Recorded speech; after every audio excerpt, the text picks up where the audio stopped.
Welcome to the Slop Farm. Enjoy the video. You start by making sure Apple Music is ready and your hardware is connected. Sign into Apple Music, then download the tracks you'll play so they're local. Streaming adds latency.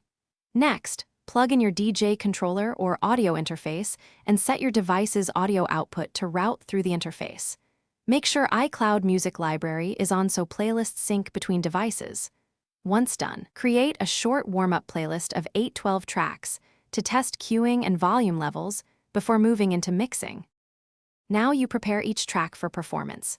Import songs into your DJ app or controller software and check BPM results. Correct tempos manually to prevent drift. Set cue points at intros, drops, and transitions, and program 1/4 to 1 bar loops where you need breathing room. Label hot cues clearly so you can jump instantly. Make sure headphone cueing is working, use it to preview and align beats. Practice beat matching by ear, while also watching waveforms and adjust trim/gain, so mixes sit cleanly. You begin performing by selecting your first track and establishing a stable beat with the next tune. Use EQ cuts, high-pass filters, and gentle volume fades to create smooth transitions. Add short effects to accentuate moments, but don't overuse them. Record the set locally so you can review mixes and spot problem areas.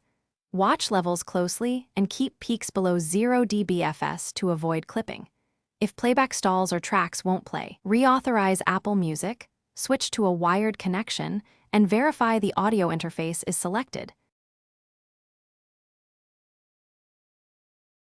Thanks for watching. Consider subscribing if we helped you today.